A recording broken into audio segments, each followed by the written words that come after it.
ఒకవైపు పెట్టుబడులు, మరోవైపు పార్టీ వ్యవహారాలు. ఇలా ఢిల్లీలో బిజీగా గడిపారు CM Revanth Reddy. Foxconn, Apple manufacturers కంపెనీల ప్రతినిధులతో భేటీ అయ్యారు. తెలంగాణలో పెట్టుబడులు పెట్టాలని కోరారు. మరోవైపు కాంగ్రెస్ పెద్దలతోనూ సమావేశమై పలు అంశాలు చర్చించారు.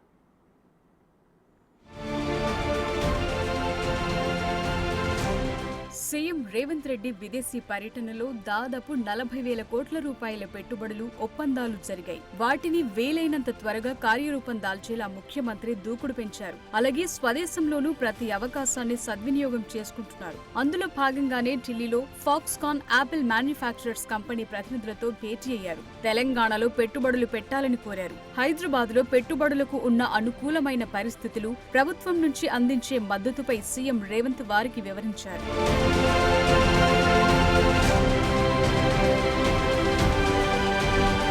హైదరాబాద్ నగరం హద్దుల్లేని అభివృద్ధి చెందుతుందని ఫాక్స్కాన్ చైర్మన్ యాంగ్ లియూతో సీఎం రేవంత్ రెడ్డి చెప్పారు. ఇప్పటి వరకు 3 నగరాలుగా హైదరాబాద్ అభివృద్ధి చెందిందని యాంగ్ లియూ దృష్టికి తీసుకెళ్లారు.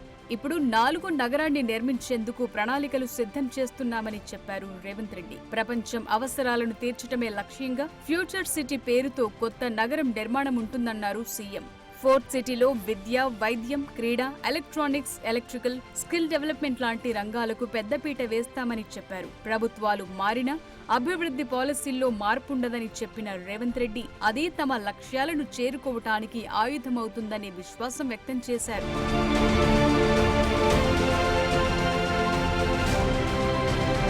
ఇటీవల అమెరికా, దక్షిణ కొరియా పర్యటనలో జరిగిన ఒప్పందాలను కూడా సీఎం రేవంత్ రెడ్డి వివరించారు.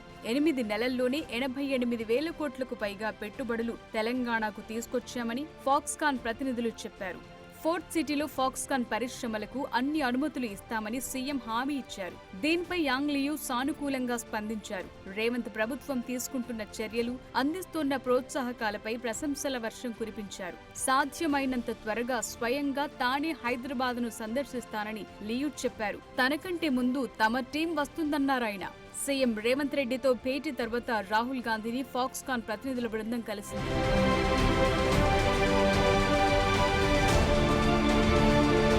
మరోవైపు ఏఐసీసీ అధ్యక్షుడు మల్లికార్జున ఖర్గేతో రేవంత్ రెడ్డి భేటీ అయ్యారు. తాజా రాజకీయ పరిస్థితులపై అధిష్టానంతో చర్చించారు. ఇచ్చిన మాట ప్రకారం రుణమాఫీ చేసిన అంశాన్ని వివరించారు సీఎం రేవంత్ రెడ్డి. అందులో భాగంగా వరంగల్లో జరిగే రైతు కృతజ్ఞత సభకు రావాలంటూ రాహుల్ గాంధీతో పాటు పలువురు కాంగ్రెస్ పెద్దలను ఆహ్వానించారు.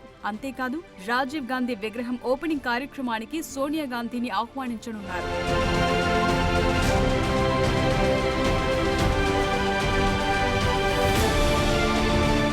పర్యటనలోనే కొత్త పీసీసీ అధ్యక్షుడు ఎవరనే దానిపై క్లారిటీ వచ్చే అవకాశం ఉంది. మంత్రివర్గ విస్తరణ, నామినేటెడ్ పోస్టులపై కాంగ్రెస్ హైకమాండ్తో సీఎం రేవంత్ రెడ్డి చర్చించనున్నారు. ఇప్పటికీ ఆశావహులు అధిష్టానం నిర్ణయం కోసం ఎదురు చూస్తున్నారు. నామినేటెడ్ పదవులపై రేవంత్ రెడ్డి ఢిల్లీ నుంచి వచ్చిన తరువాత క్లారిటీ వస్తుందని కాంగ్రెస్ వర్గాలు చెప్తున్నాయి.